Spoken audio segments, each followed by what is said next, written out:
qu'aux allées, tous bien, victoire du Real en Ligue des Champions contre Union Berlin. En fait, Bellingham a encore sauvé ce soir. Si au départ, il savait très bien que non, le Real était favori. Il savait que le Real devait gagner ce match. Mais si on me disait que c'est Bellingham qui allait encore sauver le Real ce soir, franchement, je n'y aurais pas cru. Et grâce à cette victoire, le Real prend temporairement la première place devant Napoli et le Braga. En fait, très bon match de la part du Real, très bon match de la part de Bellingham. En fait, on a quand même eu très chaud. Il a fallu attendre à la 94e minute pour voir le Real réagir. En fait, franchement, Bellingham, il est pas vraiment en Liga, il est sauveur. En Ligue des Champions, il est sauveur. Ça commence déjà à être plus qu'un milieu de terrain.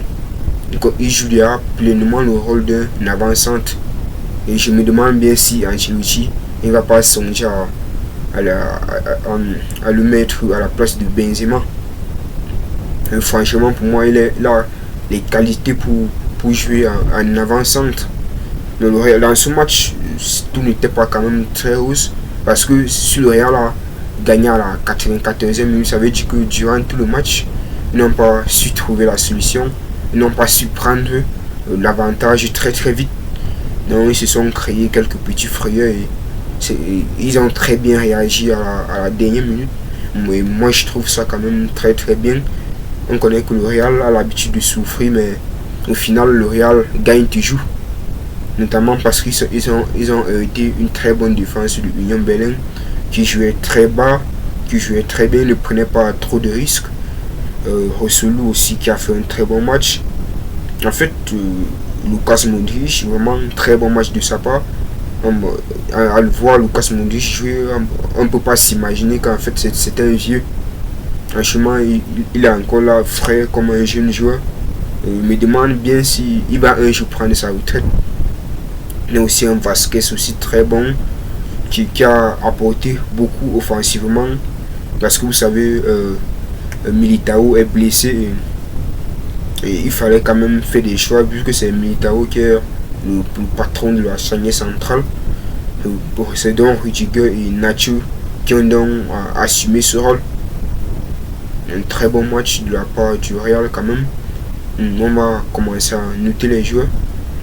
Et moi je pense qu'en fait le Real ils reprennent sur les bases comme lors de leur sacre en Ligue des Champions. Ils reprennent sur les mêmes bases.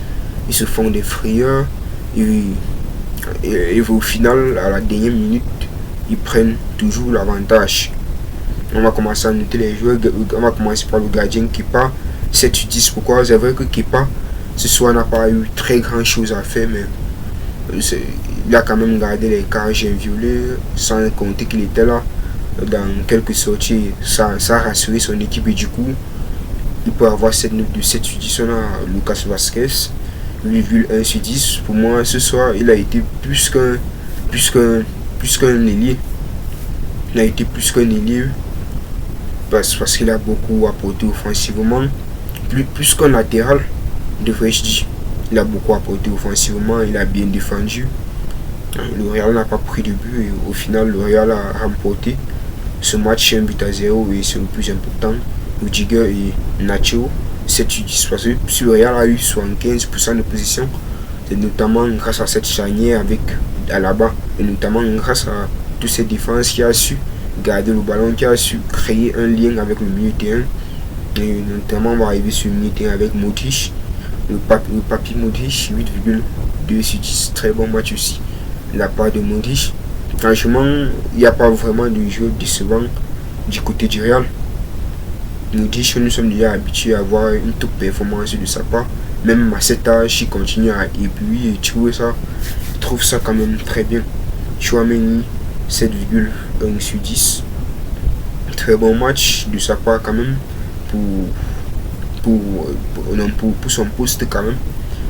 Kamavinga aussi, 7,7/10. Très bon match aussi de sa part. On ne peut pas quand même trop les reprocher vu qu'ils ont eu 7 cadrés.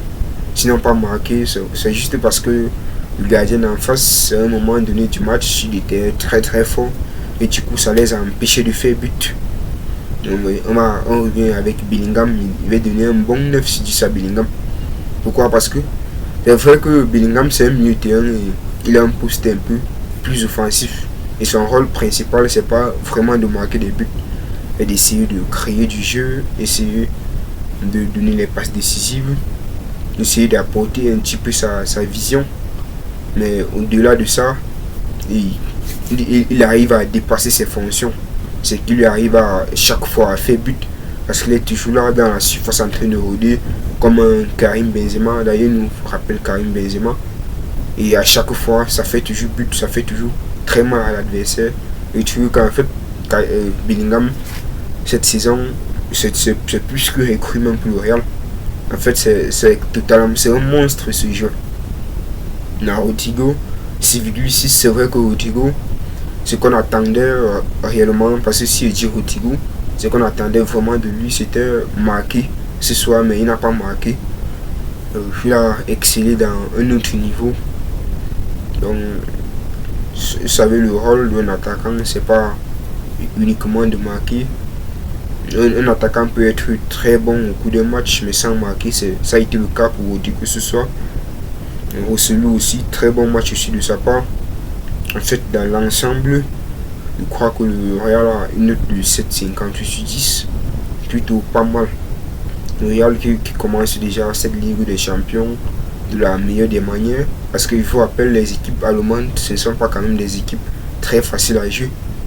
Là, 1-0 quand même, c'est pas quand même très mal parce qu'on connaît comment ces équipes jouent. Donc, le Real qui prend donc l'avantage en attendant le match de Napoli contre Braga. Pour le moment, le Real est premier de sa poule et je crois qu'ils ont très bien débuté cette Ligue des Champions. Donc, à la prochaine, ciao.